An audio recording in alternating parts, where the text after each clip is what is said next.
the most important part is like, who do you partner with?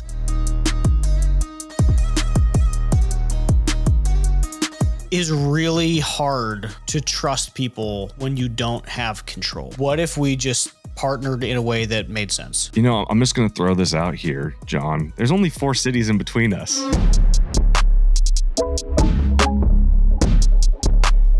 Earlier this year, we started an outbounding campaign and we really didn't know where to begin. So we were using dialing on the phones, we were sending text messages, we were trying emails, tried a couple different softwares, and ultimately we ended up with Hatch. Hatch has been an awesome partner for us. We started with them about 5 or 6 months ago, and we've just continued to ramp.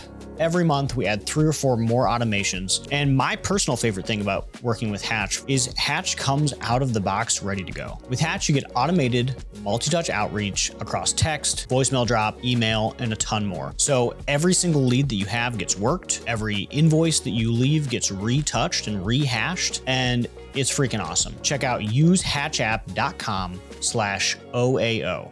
Welcome back to Owned and Operated. What's going on, John? Welcome back. Dude, it's cold. Love that for us. November finished okay. Missed budget, but it was also 80 degrees in November. Yeah, definitely weird year. Yeah. And then we went from record highs in November, which, I mean, November record highs are 80s, high 70s, to now record lows in November. Or December.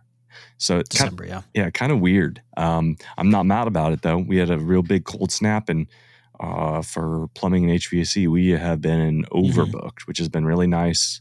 We just hired a bunch of techs we really believe in. We have a new division manager or not division manager, I guess it would be service manager that's onboarding. Nice.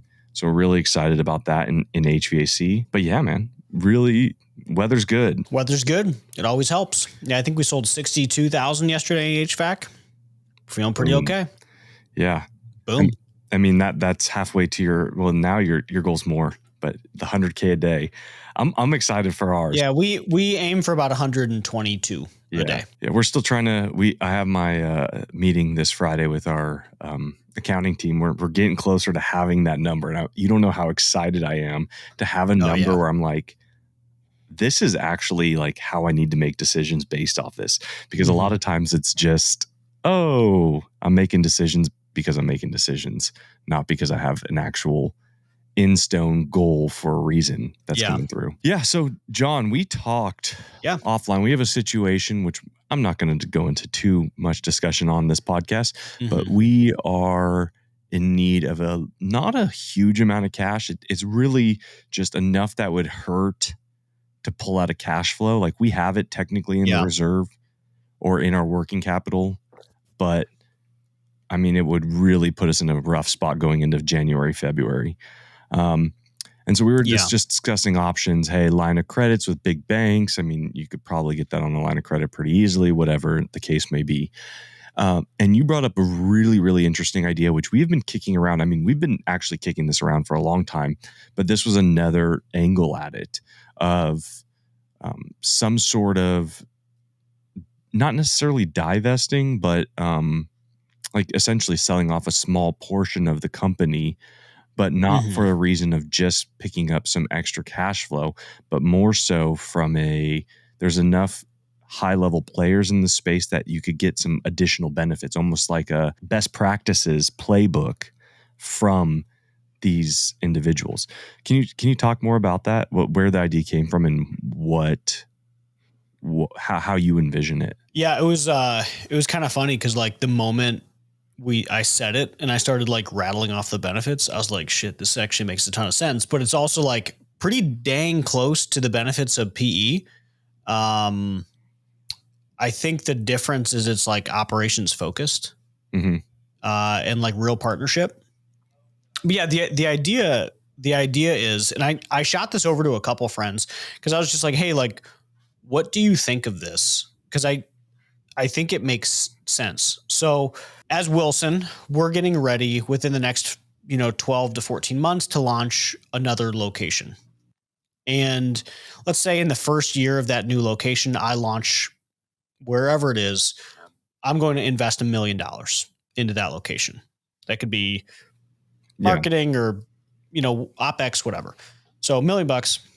And the idea here is like, Jack needs some cash. And I'm like, okay, well, what if we just partnered in a way that made sense? So like, what if we co-invested?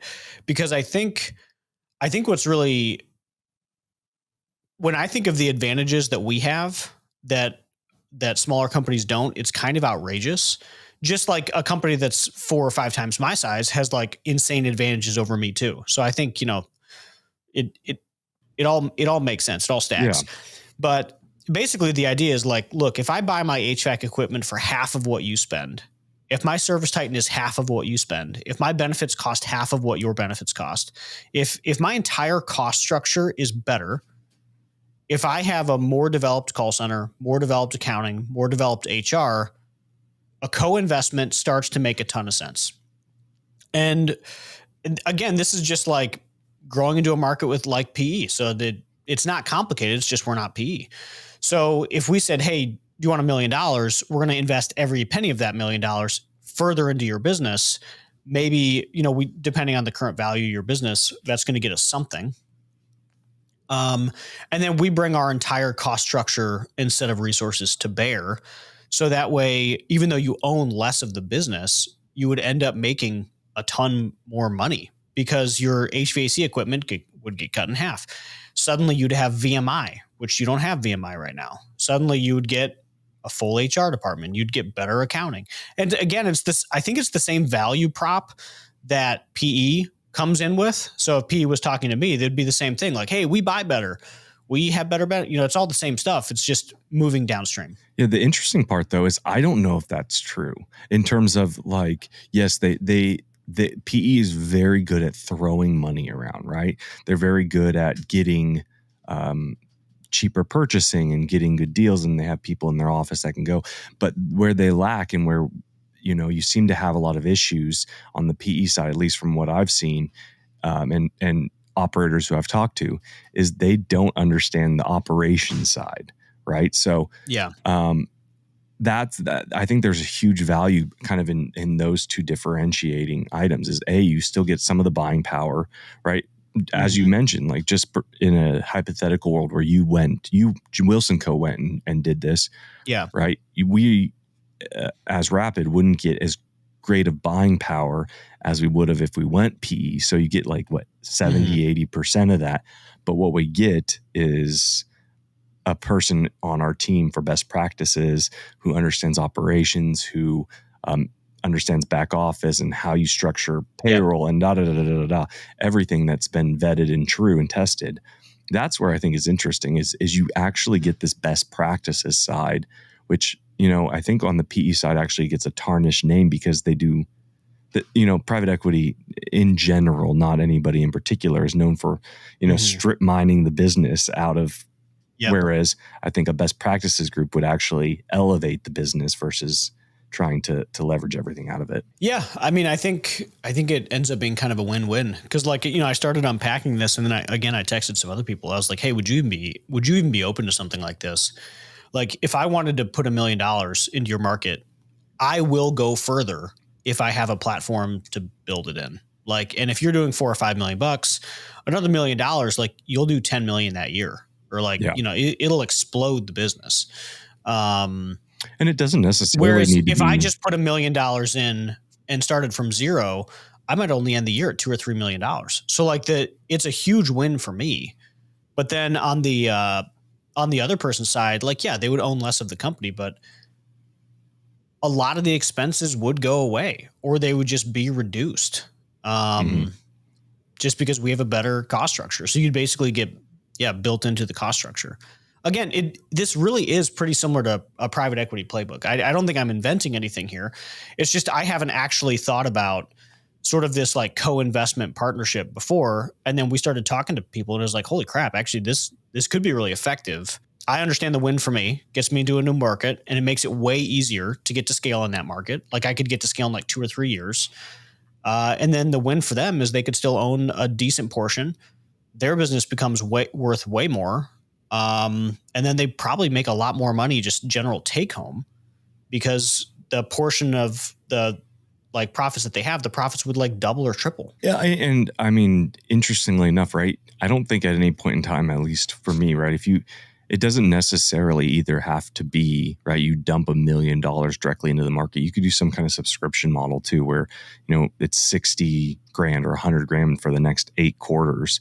And I mean, even that would just insanely drive the amount of revenue we were able to produce. And then on the flip side, right, the person putting in the money would get to see it actually, rather than putting in $1 million and hoping it works, right?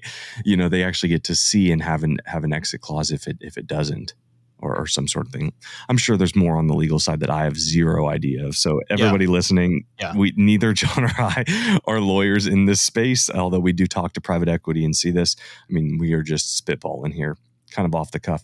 That's super interesting. Yeah, I think it'd be interesting. I think the only like the biggest hurdle, and maybe you can think of another way to handle this, but like if we think about the biggest benefits to, like the benefits to me would be fairly straightforward. Like we get additional revenue, we'll get to open a new market, and it's easier to start from 3 million than it is from 0. Yeah. So like pretty straightforward. For the partner, the benefits like have to outweigh the cost of not having 100% of the company anymore. So yeah, but that makes sense. You sort of have to step into, and the thing that I'm struggling with is I think you have to step into a minority position at that point, because in order to bring all the, because I was like, at first when I started, I was like, oh, it starts at 20 or 30%. But then I was like, but at 20 or 30%, the partner actually doesn't win in that scenario, because I'm not able to bring my full cost structure to bear. I can't give all my resources. I can't share all my pricing. I can share a little bit of it, but like I can't add my call center for 20% of the equity. And if there was an exit, or if like the business actually wouldn't be valued differently if we owned a minority share. Whereas like, again, the one of the benefits of PE is the step up in value. So if you sell it at 3 times, but you carry 30% of the business, that 30% of the business now becomes worth a 10 or a 12 times or whatever the platform is valued at. So I think it gets kind of interesting, but it takes majority to make it all, like the whole thing, be of the most value to everyone. Mm-hmm. Yeah, really interesting. And that's the other interesting part is I don't know many private equity companies that would actually come in and let you. I mean, you would end up rolling in a percentage into the firm, but I don't know how many that would actually. Are you saying that you would be able to keep the current entity, or that's part of it, is it would essentially become Wilson Companies, but you own equal value stake? Well, you would want, like anybody would, again, this is just P in general. Yeah. You would want your shares to go up to the parent company. Exactly. Because that's like where all the value is. So if someone's value just stayed inside their location, they would not be winning in that scenario. Yeah. And some PE companies do try to get you to do that. You're not winning if you keep the value in yours. Like the value is in the big thing. Okay. That's where I guess that my biggest divergence from like private equity would have been if you kept it in the small thing and you really ran it as a minority stake investment, but it sounds like it would need to be majority. And then you really are pushing for the private equity playbook of, hey, I'm selling to this bigger entity. Later down the line, when everything sells, now my initial, investment of my 30% or my worth is now worth 3x or 6x of what it would have been if I would have just sold it straight out at that time. Yeah. I mean, that makes sense. Yeah, I think it would be fun if there was a way to figure out the minority thing. I just don't know how it works, because I think on one hand, it honestly probably, and I remember it's funny to be on this side of it, because I remember like 3 or 4 years ago, people were explaining this to me, and I was like, no, I only want to sell minority. And they're like, yeah, but you don't get all the benefits. And I was stubborn or whatever. But like now I'm like, oh no, you actually don't get all the benefits. Like you actually don't. Yeah. And like someone stubbornly being like, oh, I need to have 51% or I have to have majority. It's like, well, that actually hurts you because your value doesn't step up. You don't get all the resources. You don't get it all, which again, 4 years ago, I was like, that doesn't make any sense. But on the other side, I'm like, oh, I actually can't give you all this without control. Cause you just don't get the value step up if you're not a wholly owned sub. Yeah. Kind of, it's funny to look at it from the other side, but yeah, I think it's interesting. I think, I get it. It was sort of funny. You and I started messaging about this, and then suddenly I'm like, holy shit, I get private equity. And I think I get it from like all sides. Yeah. Where I'm like, oh, that makes sense. Like that makes sense. If your business is valued at 3 or 4 times right now, like it's valued at 10 times the moment you do a deal. Like that makes sense. Like your net worth jumps. And then as a percentage, like if somebody owned 40% of the company remaining and they still got profit share, they would probably take home more money because their HVAC equipment would get cut in half. Their service titan would get cut in half. Some of their OpEx would literally go away. It's kind of the bottom line it's kind soars. of a ridiculous advantage. Mm-hmm. Oh, the bottom line doubles or like triples or quadruples, I think is the real answer. Yeah. I remember talking to people, and this is just like us doing napkin math. But like, I remember talking to people a couple years ago, and they were like, yeah, dude, when we sold, it was like 2 million of EBITDA, and they're going to do 12 million of EBITDA this year. And I'm like, what are you talking about? And then the more I unpack it, I'm like, no, that tracks. We talked about it before when you were talking about buying, smaller companies as tuck-ins like a few episodes ago. Yeah. And it's like, oh, your call center goes away. So even though their net is say 10%, their EBITDA is 10%. Yeah. Well, they don't have a call center anymore because it's your call center. So now all the head count and everything in call center disappears overnight. So that's crazy. So I mean, well, I have friends that run PE-backed companies, and they're running in the 30% nets. Well, and like that's inclusive. Oh yeah, it gets like, and that's what I'm talking about. Like it gets ridiculous. So they're running in the 30% nets, and that's inclusive of like some shared services exposure. So like without that, they might be like 35. Mm-hmm. And it's because they're so lean because there's nothing there anymore. Yeah. I mean, it was also, that's along the same lines of Peterman, right? Peterman was saying when he opens up a new location, it was a warehouse guy and like one other guy. I'm sitting over going, what? Like you're opening up new locations with just 2 people? Like that's incredible. But it makes sense because everything else is home. What else would you need? Yeah, you don't need. Yeah. What else would you need? So. Yeah.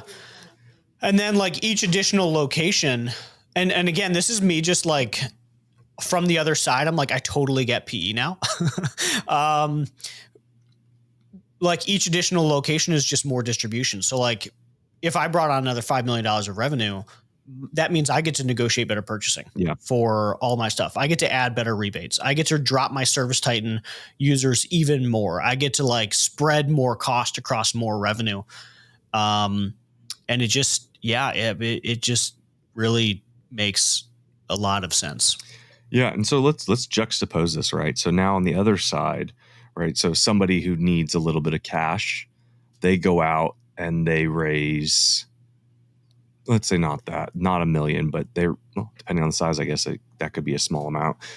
They raise a couple $100,000, right? Give away 10, 15% of their business. What's the benefit versus the model that you just explained, and what's the con, right? So the benefit, right, is you keep more of your business with still, which may or may not be a benefit. I think it's arguable, but like, yes, you keep control. So that's probably the biggest one. And I think that's the one that gets people caught the most, is like they get to retain control. I know that like years ago, that was where my head would have been.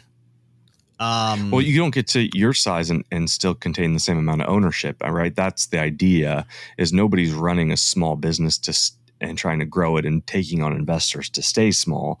They're doing so because they want to say, hey, I'm 5 million. This amount of money is going to get me to 10 or 15 or 20.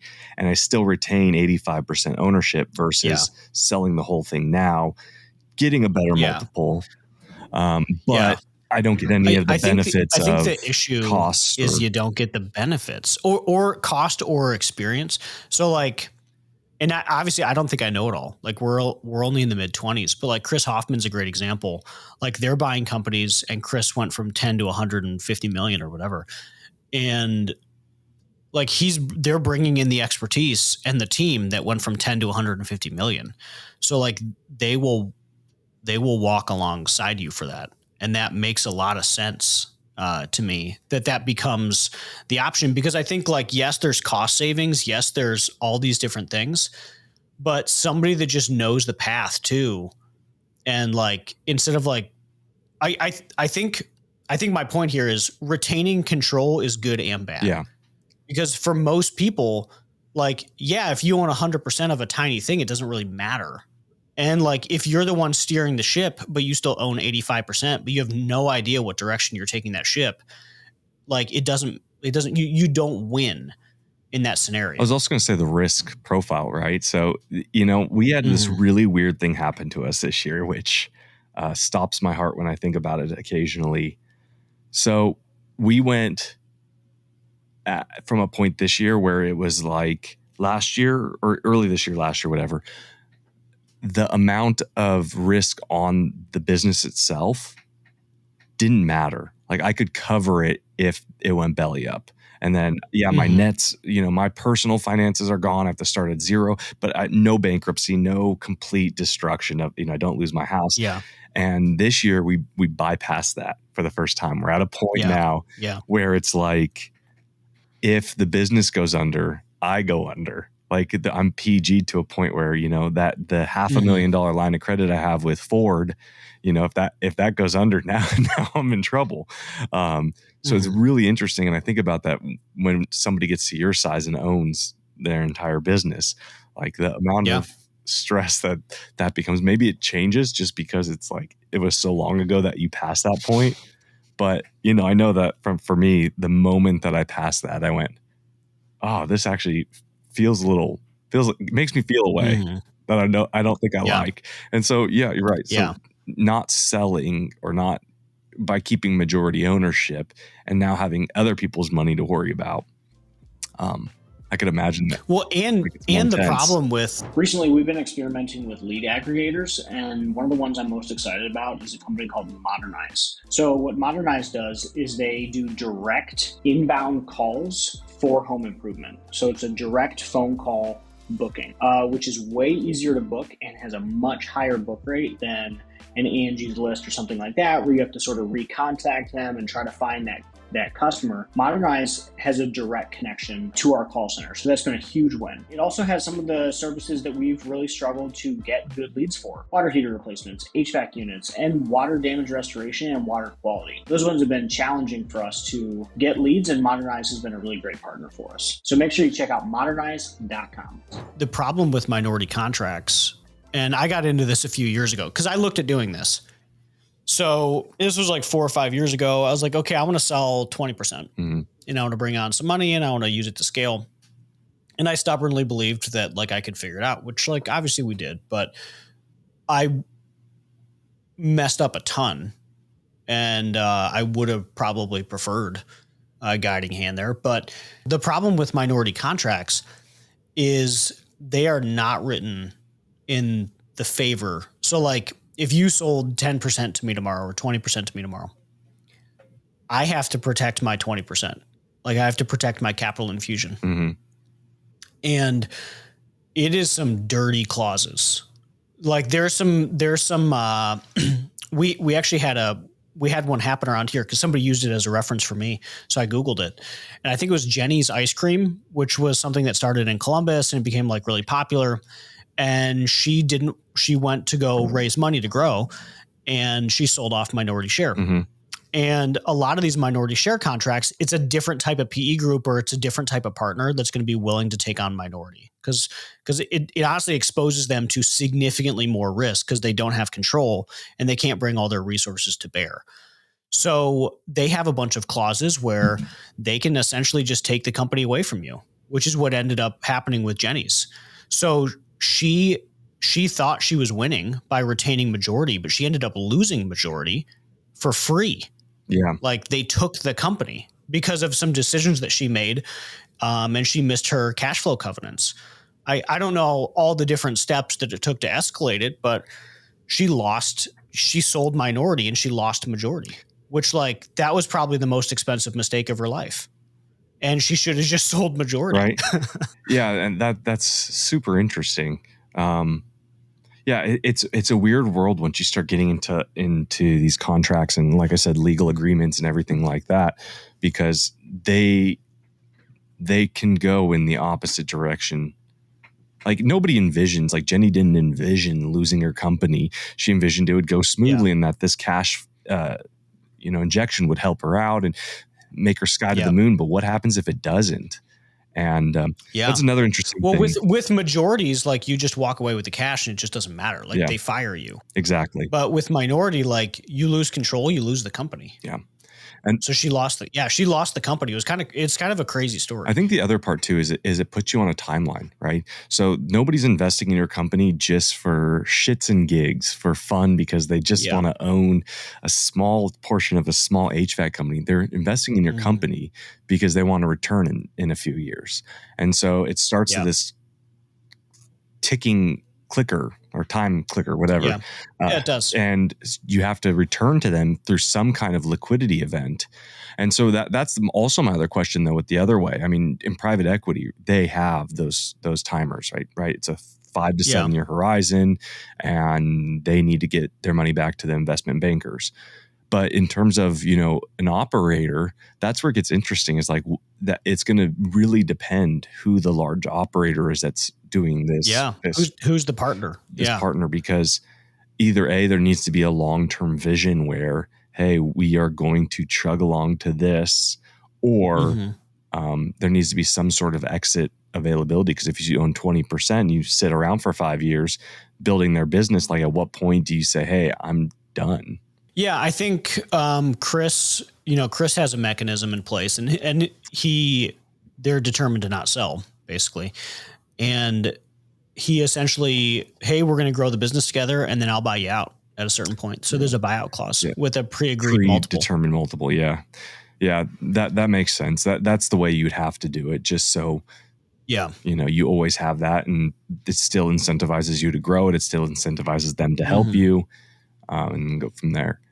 Interesting. It's a super interesting space. I like it just because I'm learning this area that I've never been in, and it's extremely creative. The amount of deals that people are doing, how they're structuring them is interesting. Yeah, and I think from our perspective, because we're still in growth mode here, if we're going to launch a new location, like it is just easier to partner with somebody.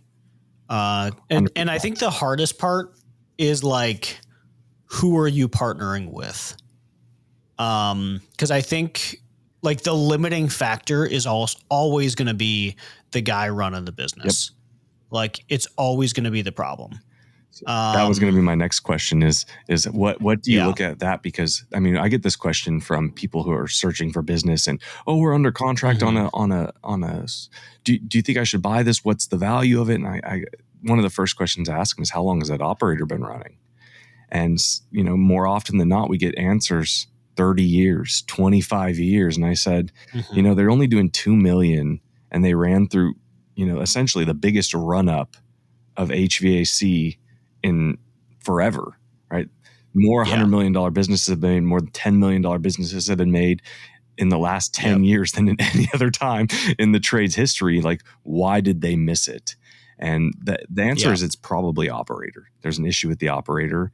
Well, it's always the operator. It's always the operator. Like it's literally always the operator. Yeah. It's always the guy in charge. Just like I'm going to be the holdup one day. I was talking with somebody. I was talking with somebody about this exact idea, and he said he did it. His name's Anthony, and he said he did it in a different space, and like it was always the operator, like every time, and which like that makes sense. That like you have to have somebody that. Like the idea behind this is, hey, I want to invest $1 million and you're going to make my life easier. Not, I'm going to invest $1 million and you're going to make my life significantly harder because you suck at your job. And most business owners suck at their jobs. Like they're not effective. No, I mean, that's definitely seen it. And I think that is, I I think that a lot of the large groups know that current PE. I mean, it's why Apex, right, is known to let go of the operator pretty early on in their process after they buy somebody out. It's just because the operator generally is the problem. It's interesting. I laughed because I imagine that like old John like walking around with a cane, like finally they're going to be able to get rid of this guy. He's been sticking around the business for way too long, running it like it's 2025. Yeah, I don't know when. I don't know when I'll get fired, but one day. But that'll be a good day. Yeah, I think it'll be a nice day. But yeah, I think it's interesting. It was really kind of funny being on the other side of this, and like I get it. And I get it. I feel like I get it from all sides. Mm-hmm. And I'm really sitting here like as I talk about it of like us buying out other people, I'm like, do I go partner with Chris? Like, cause it really bigger. Like I would probably make more money. Like it's the same math. Yeah. Like it really is of like, you know, I was describing it to these other people and I'm like, oh my God, like this actually just makes sense. Like I would make more money. Like the business would be more profitable. Some of our cost structure would go away. We would buy stuff cheaper. Like it makes sense. I think the most important part, which I consistently hear from people prepping to do something like this is like, who do you partner with? That's the key. Yeah. Cause like, I think if someone's partnering with me, like they have a good sense, I guess, like I'm kind of easy to understand what I'm about, but like, I think that's where most of these companies get into trouble is they don't know who they're partnering with and they don't understand like what's the expectation after. You know, when you initially brought this up, because I didn't think you're going straight PE route, I guess the other option, right, is what is preventing 3 or 4 business owners in the South, Tennessee, mm-hmm. Kentucky, Pennsylvania, Florida, from just all sub 5 million, all getting together and doing the same thing, other than there's no clear leadership team, and then they don't have all the services locked in right out the gate. But yeah, I mean, what do you think about that idea? I think talk about high risk. Yeah, I think like someone has to be in charge. Yeah. I think, you know, every ship needs a captain. And I think what would be kind of interesting, I don't know the way to pull this off, but like, how do you get better pricing? How do you get more rebates? How do you get all that stuff? And how do you buy as a group? But like really buy as a group, because there's a lot of buying groups out there, but you're just like a member of it. You get a little bit of a discount. But I mean, like, how do we leverage enough to buy like $1 billion shop? And I think that if there's a way to like trade 5% equity and everybody gets into something like that, and then you all truly like, okay, all of your service type and pricing is now X, all of your HVAC equipment pricing is now X. I think that's where the value gets unlocked. Mm-hmm. The problem with like, and this is just something that I don't really know how to handle.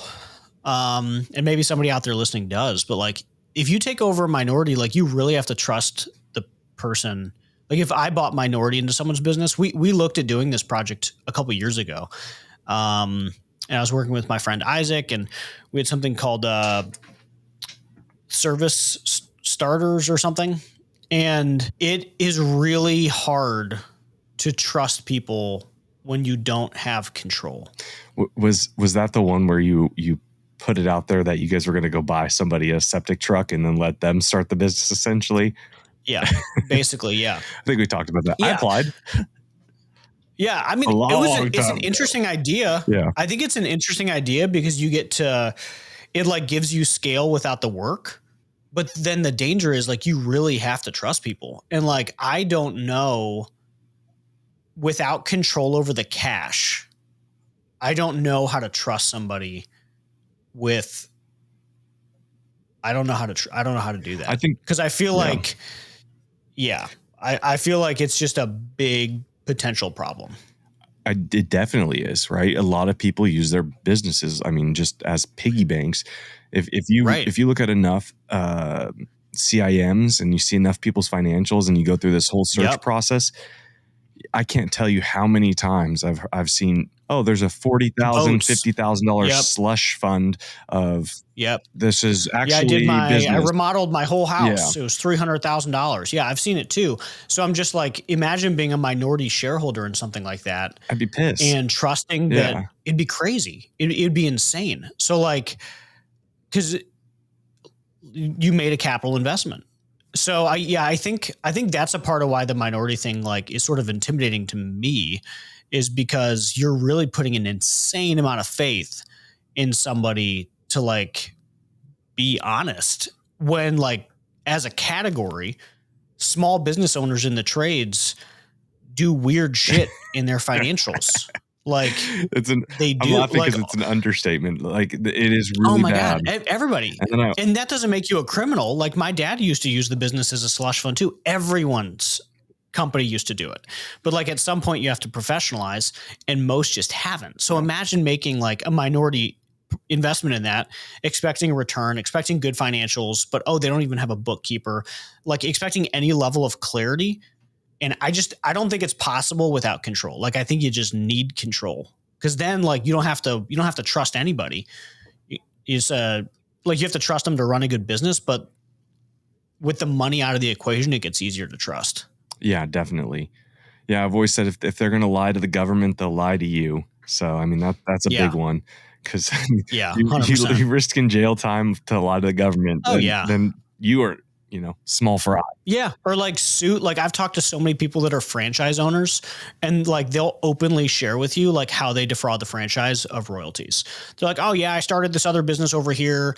It does this one service line because I don't want to give them this. And I'm like, this is wild, man. Yeah. Like, yeah, there's always ways around it. And, as a minority, you have a huge risk that you're the one getting defrauded. Yes. So. Yeah. Without control of the cash. Yep. So yeah, I think that's, so in the thing where like 4 business owners get together and share 5%, like to me, that's all that happens, is like, do we get the true benefits of scale? Who's actually in charge of this thing? And like, who's defrauding who? Or are you all defrauding each other? Yeah. I mean, which is probably everybody defrauding everybody. The only way you'd be able to do that is everybody have to go in with their pants down, like full books open with full access. Yeah. And then you could see, and even one accountant. Yeah. Like maybe even just like one, because I think you do have to centralize in order to get clarity. Yeah. I mean, but even with that, it still makes me nervous. It's a funny, I know. Like, it's kind of like, now that I'm on this other side, I'm like, I find myself funny, because like 2 or 3 years ago, I was just like, oh yeah, it only can ever be minority. But I'm like, minority's kind of crazy. Like, I don't know how they could get comfortable with it. And the only way that they can get comfortable with it is putting like the most insane clauses where they can take your business for free inside that contract. And that's the only way they can de-risk from all the stuff we just said. Because like, yeah, as a category, they're likely to get taken. Yeah, when I first heard that Jenny's thing, I was like, that's the craziest thing I've ever heard. And now I'm like, no, I totally get it. Like I would put the same thing in where like I would rip it. Yeah, like material damage is, if the bad decisions are made, right, you don't want to lose your money. Nobody wants to lose their money. No one wants to go into it thinking it's a bad play. So I think it's for me, the strange part is looking like as kids. I remember always seeing like the Wolf of Wall Street and all these kind of hostile takeover and all this kind of stuff. Like as you start, I'm not saying I'm anywhere close to a Wall Street banker status, but as like I start slowly getting closer and dealing with more legalities of M&A and stuff like that, it is wild how much stuff that people try to throw into contracts and like all this stuff. There was one on Twitter yesterday about a guy went to a seller of a piece of land, and he put a clause in there that said, I'm going to be the only seller. If you sell to anyone within 5 years, I get 5%. And I'm going to bring you this buyer.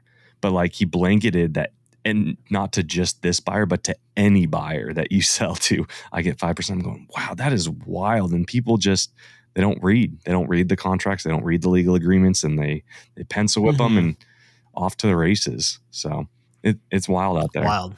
I don't know. If you're in Ohio and you want to partner, hit me up, I guess. Let John know. Yeah, I mean, it's kind of interesting. We're thinking about it. Otherwise, I think and I think it started to become real because I think it's January of 26 for us that we want to launch a new location. So we're starting to look, and I'm like, dude, it would be so much freaking easier if I took every dollar that I was about to greenfield a location and just pumped it into somebody else's business. Their business would explode. My life would be easier. Yeah. It just like makes sense. I'm just going to throw this out here, John. There is along Highway 71 and 65. There's only 4 cities in between us. Columbus, Cincinnati, Louisville, Bowling Green, and then Nashville. So 5 cities. Man. Just saying, man. I'm telling you. Coming to you 2030. Bring it on. Well, thanks for tuning in. If you like what you heard, check out ownedandoperated.com. The website's continuing to develop, continuing to go through stuff. I think we just added a partners page. I think we're adding more to the blog on how to grow your home service company. So check it out, ownedandoperated.com. Yeah, and thank you to our 350, what do they call them? Super listeners? Yes. Super listeners, 350. That was awesome. I saw that today. Listened to 10 times more than anyone else or something crazy like that. Yep. Too cool. Too cool. Excited Spotify to grow with you guys. Yep. Awesome. Well, thank you, everybody. All right, thanks, everyone.